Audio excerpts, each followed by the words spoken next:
میں آج میرے اندر ایک اس طرح کی فیلنگ ہو رہی ہے جب آج سے 31 سال پہلے شوکت خانم ہاسپٹل کے لیے ہمیں زمین دی گئی جوہر ٹاؤن میں. صرف کھیت تھے وہاں. لاہور سے کافی جوہر ٹاؤن باہر تھا. سڑک بھی وہ صحیح نہیں جاتی تھی, ٹوٹی ہوئی سڑک تھی. تو مجھے یاد ہے میں نے یہ کھیت دیکھے, 20 ایکڑ کی زمین تھی, اور ایک مجھے بڑی اچھی فیلنگ آئی کہ یہاں میں تصور کیا ایک پہلا پاکستان کا اسپیشلائز کینسر ہاسپٹل.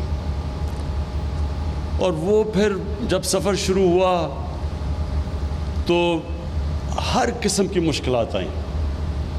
کئی دفعہ ایسے دن ہوتے تھے جب کہ لگتا تھا کہ اب آگے ایک دیوار آ گئی, اب آگے نہیں پروجیکٹ جا سکتا. اور اسی طرح اس سے 20 سال بعد میں نے سوچا تھا میاں والی میں ایک ٹیکنیکل کالج بنا دوں. کیوں ٹیکنیکل کالج؟ کیونکہ میاں والی میں نوجوان بے روزگار تھے, منشیات کی طرف جا رہے تھے. تو میں نے کہا ٹیکنیکل کالج بناؤں گا, ان ہنر سیکھیں گے. تو زمینیں دکھاتے تھے, کالج بناؤں گا, ان ہنر سیکھیں گے. تو زمینیں دکھاتے تھے مجھے, کوئی زمین, کوئی. پھر میں نے مجھے جدھر آج نمل یونیورسٹی بنی ہے اس زمین پہ مجھے لے گیا. سامنے ایک لیک تھی, پیچھے پہاڑیاں, اور بیچ میں یہ زمین تھی. تو وہ مجھے یاد ہے جب میں نے وہ زمین دیکھی تو ٹیکنیکل کالج سے میں سوچا کہ یہاں تو یونیورسٹی بننی چاہیے. اور پھر جب میں نے فیصلہ کیا یونیورسٹی کا, سب نے کہا نہیں بن سکتی, کیونکہ کوئی بھی پرائیویٹ یونیورسٹی دیہات کے اندر نہیں بنی, صرف گورنمنٹ یونیورسٹیز دیہات میں بنتی ہے. اور لیکن وہ جو جگہ اتنی خوبصورت تھی اور ماشاءاللہ ہے, تو میں نے سوچا ٹیکنیکل کالج کے لیے تو وہ جگہ نہیں ہے, وہ یونیورسٹی کے لیے جگہ ہے. اس میں بھی بڑے پرابلمز آئے. سب نے کہا جی کہ آپ کو فیکلٹی, آپ کو پی ایچ ڈیز, آپ کو پروفیسرز ملیں گے نہیں جو اس ویرانے کے اندر جائیں گے. اور آج جو میں نے یہ اس کے اوپر کھڑے ہو کے وہاں دیکھا ہے, میں ایک ایسا آج آپ کے سامنے کہتا ہوں کہ میرے اندر ایک ایسی فیلنگ ہے کہ یہ جو ہم نیا پاکستان کا تصور کرتے ہیں وہ یہ نیا پاکستان مجھے یہاں نظر آ رہا ہے. کیا نیا پاکستان کیا ہے؟ پہلے تو میں آپ کو کہوں, یہ ہم نیا پاکستان کی بات کرتے ہیں, وہ جب بھی کوئی مشکل وقت ہوتا ہے وہ کیمرہ مین جا کے ایک مائک پکڑ کے لوگوں کے پاس چلا جی کیا جی نیا کدھر ہے نیا پاکستان؟ تو لوگ برا بھلا کہتے ہیں کہ جی مہنگائی ہو گئی, اور واقعی مہنگائی ہوئی ہے, برے حالات ہیں. وہ کہتے ہیں جی بے روزگار ہیں, کدھر ہے نیا پاکستان؟ یہ اسی طرح کراچی کے اندر مثلا فلڈ آئے ہوئے ہیں, تو آپ وہ بیچارے لوگوں کے اتنا پانی آیا ہوا, آپ جائیں جی بتائیں جی آپ کے کیا حالات ہیں, تو وہ کوئی تعریفیں کرے گا؟ تو جب ملک کے مشکل حالات ہیں تو لوگوں کے لیے مشکلات ہیں. ایک ملک کو آپ مقروض کر کے چلے جائیں, اس کو قرضے دینے ہوں, اس کے پاس مشکل سے پیسہ ہو اپنا ملک چلانے کے لیے, قرضے لے ملک چلانے کے لیے, تو جب وہ بیلٹ ٹائٹنگ کرتا ہے, خرچے کم کرتا ہے, تو اس میں تو لوگوں کو مشکل وقت گزرنا پڑے گا. یہ تو دنیا کی تاریخ ہے. تو اس کا یہ نہیں مطلب کہ اپنی خواب چھوٹی رکھو. دیکھیں دنیا میں جس نے بھی کوئی بڑا کام کیا ہے اس نے اپنی صلاحیتوں کی وجہ سے نہیں کیا. وہ اس لیے نہیں کہ وہ بڑا پڑھا لکھا انسان تھا, وہ اس لیے نہیں کہ وہ بڑے امیر گھر میں پیدا ہوا تھا, وہ اس لیے کہ اس نے بڑا خواب دیکھا تھا. جب ایڈمنڈ ہلری ماؤنٹ ایوریسٹ کے اوپر چڑھ گیا, پہلا آدمی تھا, تو جتنوں نے بھی پہلے کوشش کی تھی وہ فیل ہو گئے تھے, یا وہ مر گئے تھے اور یا وہ ناکام ہو گئے تھے. تو اس کی خواب تھی جو اس نے کہا نہیں میں کامیاب ہوں گا. تو ساری زندگی اب تو بہت لوگ چڑھ چکے ہیں اس پہاڑ کے اوپر, لیکن ایڈمنڈ ہلری کو سارے یاد رکھیں گے کہ وہ پہلا آدمی تھا جس نے اتنا بڑا کام کیا. تو یہ جو خواب ہوتی ہے وہ ایک انسان کو لے کے جاتی ہے. ایک انگریزی کی سینگ ہے کہ جج not what a person is, do not جج a person by what he is, جج him by what he aspires to be. اس کی خواب کیا ہے؟ اگر میری خواب صرف یہ ہے کہ میں کلب کرکٹر ہی بننا ہے تو میں انٹرنیشنل کرکٹر تو نہیں بنوں گا. تو جو بھی اوپر جاتا ہے یہ یاد رکھے زندگی میں بڑے کام کرتا ہے اس کی سوچ بڑی ہوتی ہے. کسی نے سوچا ہی تھا نا کہ انسان کو چاند پہ جانا ہوگا. سب لوگ دنیا ہنستے تھے. میری زندگی میں نے بڑوں کو سوچا کہ کیا مذاق کریں، چاند پہ جانا ہے. کوئی کہتا تھا دنیا ہی ختم ہو جائے گی. ہم ایک جناب باپ کے ساتھ گیا جمعے کے خطبے پہ، وہ مولوی صاحب کہہ رہے ہیں کہ دنیا ہی ختم ہو جائے گی اگر کوئی چاند پہ چلا گیا. تو ہوتے سارے ایسے دیوانے ہی بڑے کام کرتے ہیں. جو ہیومن مائنڈ ہے، جو اللہ نے ہمیں صلاحیت دی ہے، اشرف المخلوقات، فرشتوں کو بھی کہا تھا انسان کے سامنے جھکو. اللہ نے کہا تمہیں نہیں اندازہ کہ میں نے اس کو وہ پاور دی ہے، نالج دی ہے جو تمہیں بھی نہیں دی. لیکن وہ ہم پہچانتے نہیں کیونکہ ہماری ایمز ہی بڑے چھوٹے ہوتے ہیں، ہماری سوچ ہی بڑی چھوٹی سی ہوتی ہے. سوچ یہ ہوتی جی پاور میں آئے، اپنی شوگر ملز لگا لی، فیکٹریاں لگائیں، پیسہ بنائے، لنڈن میں بڑے بڑے گھر لے لیے. ہماری سوچ اتنی رہ جاتی ہے اور وہ پھر ہم اتنے ہی انسان رہ جاتے ہیں. بڑے سوچ والے مہاتر محمد، نیا شہر اس نے بنایا ہے آج ملیشیا میں، دیکھنے والا شہر ہے جو ان کا کیپٹل ہے، یہ مہاتر محمد نے بنایا. تو جب وہ شروع کر رہا تھا لوگوں نے کہا جی فیل ہو جائے گا، اتنا خرچہ کدھر سے آئے گا. آج اب اس کو جا کے دیکھیں. اور اسی طرح دنیا میں جب بھی کوئی بڑا کام ہوا ہے پہلے وہ بڑی خواب ہوتی ہے. تو یہ جب مجھے پتہ چلا راوی پروجیکٹ کا تو انہوں نے کہا جی بڑی پہلے سے سوچ تھی. مجھے پتہ تھا کہ کیوں نہیں کامیاب ہوا، کیونکہ جو لوگ یہ سوچ رہے تھے ان کی نمبر 1 پرائیورٹی اپنا ملک نہیں تھا. ان کی نمبر 1 پرائیورٹی تھی کہ وہ کتنی دولت بناتے ہیں پاور میں آ کے. وہ کبھی بھی نہیں بنا سکتے بڑی چیزیں، وہ کبھی بڑا کام نہیں کر سکتے. بڑا کام جب بھی آپ بڑی خواب کے پیچھے جاتے ہیں، سب سے پہلے میں بار بار آپ کو ایک فریز بتاتا ہوں، کشتیاں جلا کے جاتے ہیں. مطلب کہ جب آپ اس کے پیچھے جاتے ہیں تو پھر کوئی واپسی کا راستہ نہیں ہوتا، پھر ہی انسان کا پوٹینشل نکلتا ہے. جب انسان فیصلہ کر لیتا ہے کہ میں نے اب یہ کرنا ہے اور کوئی پیچھے کا راستہ نہیں، پھر انسان کے اندر سے جو اللہ نے صلاحیتیں دی ہیں، جو طاقت دی ہے، وہ تب طاقت نکلتی ہے. جب آپ پیچھے آدھا رہو اچھا جی اگر یہ نہیں ہوگا تو میں کچھ اور کر لوں گا، کبھی کچھ نہیں، بڑا کام نہیں ہو سکتا. ایسا یہ بڑا مشکل کام ہے.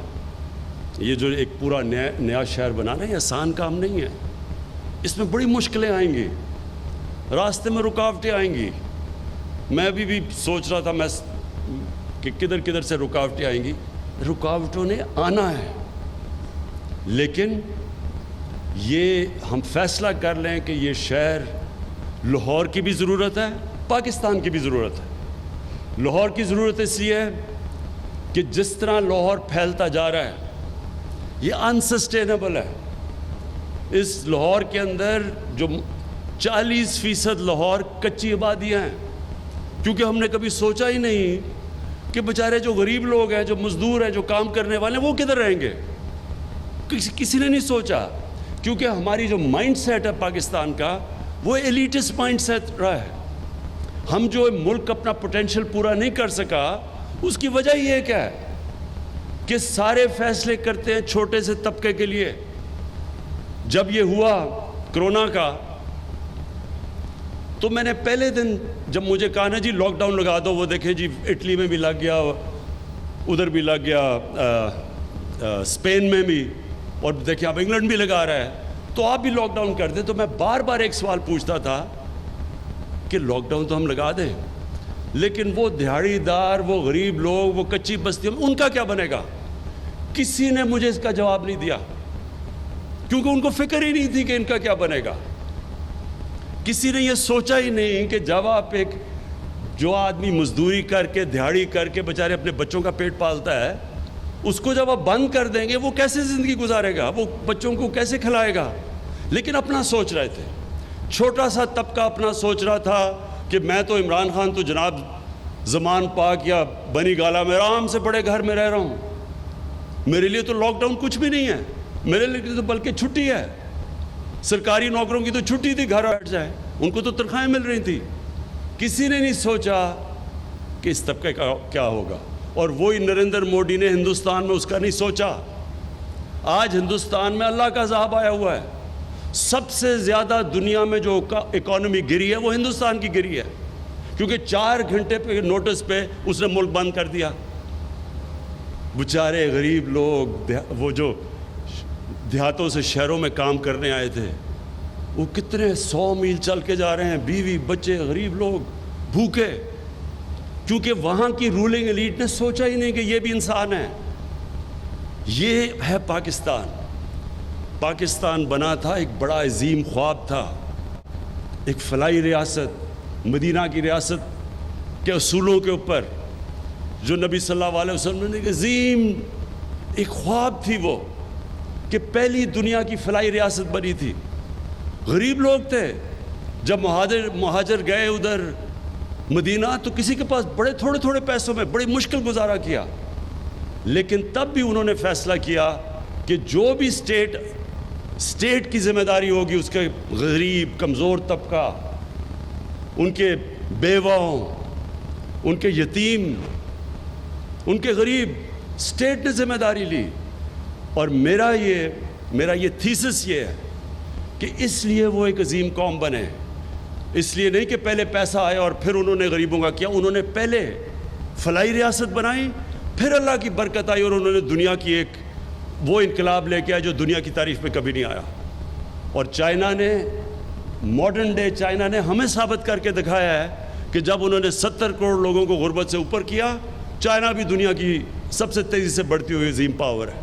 ساری دنیا اسے خوف زدہ ہے کہ آگے یہ جس ریٹ پہ چائنا جا رہا ہے، یہ کیسے دنیا اس کا سے کمپیٹ کرے گی. یہ ہے ہماری پاکستان کی خواب. ہم جب نیا پاکستان کی بات کرتے ہیں، پہلی دفعہ پاکستان میں غریب لوگوں کو ہیلتھ کارڈ دیا ہے، ہیلتھ انشورنس دیا ہے. کبھی کوئی نہیں سوچتا تھا کہ غریب جو مشکل سے اپنے بھی بچوں کا پیٹ پالتا ہے، تو ایک بیماری ہو جائے تو وہ کیا کرتا ہے، وہ کدھر سے پیسے لے کے آتے ہیں. تو پہلی دفعہ ہیلتھ انشورنس انشارہ پنجاب اور کے پی میں ساری ہم سب کو کور کریں گے ہیلتھ انشورنس سے، اور شروع کر دیا ہم نے. دوسری چیز، ہمیشہ میں یہ جب سے جی ٹی روڈ سے ہم وہ پرانے راوی کے پل سے جاتے تھے داتا صاحب کے پاس، اس سڑکوں کے اوپر بیچارے فٹ پاتھ کے اوپر لوگ پڑے ہوئے ہیں. سارا وہ اس کا جو ڈیزل کی وہ جو ساری وہ ان کے اوپر آ رہی ہیں ٹرکوں کی، کیوں رات میں سارے ٹرکس آتے تھے، ساری مٹی وہ ان کے اوپر آ رہی ہے. کبھی کسی نے یہ نہیں سوچا کہ ان کے لیے ہم کچھ کر دیں. میں ہمیشہ یہ سوچتا تھا، کبھی کسی کو یہ خیال نہیں آیا کہ یہ انسان ہے. آج انشاءاللہ جو ہم نے پناہ گاہ شروع کی، اب ہم نے پناہ گاہ کے سٹینڈرڈ سیٹ کرے ہیں کہ وہ پناہ گاہ کے اندر سٹینڈرڈائزڈ ہوگا. یہ نہیں ہوگا کہ ایسے بیچارے غریب آ گئے تو ان کو کوئی کھانا، ان کا کھانا سٹینڈرڈائز ہوگا. ان کے لیے باقاعدہ صاف کپڑے، ان کے بیڈ شیٹ صاف ہوں گی، ان کے غسل خانے صاف ہوں گے، ان کو گرم پانی ملے گا. ان کو انسان بنا کے ہم انشاءاللہ رکھیں گے. ان کو بھی کہیں گے کہ یہ آپ کا پاکستان ہے. اور اسی طرح یہ جو ہم نے اب ہماری کنسٹرکشن کے اندر نئی ہاؤسنگ کی ہے، افورڈیبل ہاؤسنگ، پہلی دفعہ پاکستان میں، پہلے تو روٹی کپڑا مکان ایک سلوگن تھی، یہ پہلی دفعہ ہم اب لوگوں کے لیے جو ہماری ہاؤسنگ اب شروع ہو رہی ہے نیا پاکستان ہاؤسنگ میں، باقاعدہ ہم صرف یہی نہیں کہ ہم ہر جگہ جو بھی سوسائٹی بنے گی اب اس کے اندر غریبوں کی ہاؤسنگ رکھیں گے، باقاعدہ ان کے لیے ہم نے پیکج دیا ہے 30 ارب روپے کا، ان کو سب کر کے گھر دیں گے. ان کے لیے ہم کم انٹرسٹ ریٹ، 5% انٹرسٹ ریٹ پہ اگر وہ بینک سے پیسہ لیتے ہیں تو ان کو کم انٹرسٹ پہ، یعنی پہلی دفعہ تنخواہ دار غریب طبقہ مزدور ان کو موقع ملے گا کہ وہ بھی اپنا گھر خرید سکے پاکستان میں. اور یہ جو انشاءاللہ راوی پروجیکٹ ہوگا، اس میں باقاعدہ افورڈیبل ہاؤسنگ ہوگی، تاکہ یہ نہ ہو کہ وہ بیچارے کچی وادیوں میں لوگ رہیں، وہ بھی یہاں آ کے ان کے لیے بھی گھر ہو. اور پھر جو ہمارا احساس پروگرام ہے، انشاءاللہ پاکستان کی تاریخ کا سب سے بڑا پاورٹی ایلیویشن غریبوں کو اوپر سے غربت سے نکالنے کا پروگرام ہے. 200 ارب روپیہ ہم نے اس کے لیے رکھا. کبھی پاکستان میں اتنا زیادہ پیسہ ہی نہیں رکھا, جس میں کئی چیزیں ہیں. قرضے دیں گے سستے سود کے بغیر, ہنر سکھائیں گے, اسکالرشپس دیں گے, اور اس کے اندر یہ بھی ہے, اور دے رہے ہیں, اور اس کے اندر یہ بھی ہے کہ دیہات کے اندر خواتین کے لیے, ان کے لیے بھینسیں, گائے, تاکہ وہ اپنے گزارا کر سکے, اپنی زندگی بہتر کر سکے, پروٹین لیول اوپر کر سکے. پھر پہلی دفعہ سٹنٹنگ کے اوپر کام ہو رہا ہے. باقاعدہ ہم نے پروگرام لانچ کیا ہے. یہ جو بچے جو خوراک نہ ہونے کی وجہ سے قد بھی نہیں پورے ہوتے, ان کا ذہن بھی نہیں بنتا, وہ بھی پہلی دفعہ اب ہم نے لانچ کیا ہے. پہلی دفعہ پاکستان میں سٹنٹنگ کے خلاف ایک پورا پروگرام ہم لے کے آ رہے ہیں, اور اس کے اوپر بھی یہ احساس پروگرام سے کر رہے ہیں. میں آپ کے لیے آخر میں یہ جو بات کرنا چاہتا ہوں لاہور سٹی کا, یہ جس طرح عثمان نے بتایا کہ اس کے جو لاہور کا پانی کا مسئلہ یہ بہت شدید اور تیزی سے بڑھ رہا ہے, کیونکہ اس کی واٹر ٹیبل نیچے جا رہی ہے. تو یہ جو بنے گی لیک اور یہ واٹر فرنٹ بنے گا, اس کا مقصد ہی یہ ہوگا کہ لاہور کا جو واٹر ٹیبل ہے وہ ریچارج ہوگی, پانی اوپر آئے گا. پھر جو سیوریج سسٹم ہے, جو لاہور میں سارا سیوریج جاتا ہے راوی میں, اور راوی سے سارا سیوریج نیچے تک جاتا ہے, اور اس سے اتنی بیماریاں ہیں. سپریم کورٹ نے سندھ گورنمنٹ سے پوچھا کہ وہاں کا جو پانی ہے وہ زیادہ تر اس میں آرسینک ہے, یعنی وہ لوگ وہ پانی پی رہے ہیں جس سے مزید بیماریاں بڑھتی جا رہی ہیں, ہیپاٹائٹس بڑھتا جا رہا ہے. تو پہلی دفعہ واٹر ٹریٹمنٹ پلانٹس لگیں گے, راوی میں جو پانی جائے گا وہ صاف کر کے بھیجیں گے. میں جب شروع میں سنگاپور گیا تو سنگاپور میں جو مین دریا جاتا ہے اس کے بیچ میں سے, وہ بالکل کالا تھا, سیوریج تھی وہاں. وہی دریا 10-15 سال کے بعد ہم نے دیکھا وہ مچھلیاں تھیں, صاف پانی تھا. انہوں نے صاف کر دیا اپنا. تو اس لیے یہ جو آج آپ راوی دیکھ رہے ہیں, اس کے اندر پانی بھی اور آئے گا. اس کے اندر جو سارا لاہور کا پانی ٹریٹ کر کے پھر راوی میں آئے گا, تو راوی کا بھی ریجوونیشن ہے. ایک راوی بھی ایک پھر سے ایک دریا بنے گا, اور کم از کم نیچے جو پانی جائے گا لوگوں کے اندر بیماریاں نہیں پھیلائے گا. لیکن اس کا یہ بھی امپورٹنٹ ہے کہ ہم ماڈرن سٹی کے اندر اب ہم اس طرح بنائیں جو کہ جس کو کہتے ہیں گرین سٹی. اس کے اندر باقاعدہ کدھر جس طرح 60 لاکھ درخت اگیں گے, وہ جو ہماری بلڈنگز بنیں گی, باقاعدہ سیوریج سسٹم, ویسٹ ڈسپوزل, پھر جو کلسٹرز ہوتے ہیں, آئی ٹی کا علیحدہ, جو اب بالکل انفارمیشن ٹیکنالوجی تیزی سے آگے جا رہی ہے, اس کے لیے علیحدہ سینٹر ہوگا, ایجوکیشن سینٹر. یہ پوری پلانڈ سٹی اب بننے جا رہی ہے. اور یہ جب آپ ایک ماڈل سٹی بناتے ہیں تو اس کو دیکھ کے پھر باقی بھی شہر اپنی سٹینڈرڈز ٹھیک کرنے شروع کرتے ہیں. تو جو لاہور میں ان پلانڈ سیٹلمنٹ ہے, انشاءاللہ وہ اگلے فیز میں اس طرف بھی جائیں گے. میں پھر سے عثمان آپ کو اور راشد عزیز جس سپیڈ پہ جا رہے ہیں آپ, یہ پروجیکٹ میں سپیڈ بہت امپورٹنٹ ہے. اس وقت بڑا انٹرنیشنل انٹرسٹ ہے اس کے اندر, نیشنل انٹرسٹ ہے. میں یہ سے آپ سے ریکویسٹ کروں گا کہ جلدی سے اپنی ٹیم پوری کریں. آپ کا پورا آفس فنکشنل ہونا چاہیے. ٹائم کم ہے ہمارے پاس, باہر انٹرسٹ زیادہ ہے, اور کوئی ڈیلیز نہیں آنی چاہیے اس کے اندر. اور یہ یاد رکھیں کہ جو پرابلمز آئیں گے اس میں, جب بھی آپ اتنا بڑا پروجیکٹ کرتے ہیں اس میں پرابلمز آئیں گے, لیکن جو بھی پرابلمز ہوں گے, آپ کا سی ایم آفس بھی پوری طرح آپ کے پیچھے کھڑا ہوگا, اور پھر پرائم منسٹر جو ہمارا پورا ادھر سے پوری آپ کو, جنرل حیدر بیٹھے ہوئے ہیں جو کہ پوری آپ کو فیڈرل گورنمنٹ پوری سپورٹ کرے گی کہ کسی قسم کے آپ کے پرابلمز آئیں. یہ جو ایریا بنے گا یہ سارا یہ پبلک پرائیویٹ پارٹنرشپ ہے. اس میں سارا جو پیسہ آئے گا وہ پرائیویٹ سیکٹر سے آئے گا. صرف گورنمنٹ کا کام ہوگا کہ ان کے لیے فیسیلیٹیٹ کرے, ان کے لیے بیسک انفراسٹرکچر بنا دے, سڑکیں بنا دے, جو آج آغاز کر دیا ہم نے. اور اس کے بعد یہ پرائیویٹ سیکٹر کی انویسٹمنٹ سے انشاءاللہ یہ سارا پروجیکٹ کھڑا ہوگا. اور اس میں جو سب سے آپ دیکھتے رہیں گے, سب سے بڑی کنٹریبیوشن جو اس میں انویسٹ کریں گے آ کے, وہ پاکستان کا جو سب سے بڑا اثاثہ ہے, اوورسیز پاکستانیز, بیرون ملک پاکستانیوں کا سب سے زیادہ انٹرسٹ ہوگا, اور سب سے زیادہ انشاءاللہ انویسٹمنٹ آئے گی. بہت شکریہ.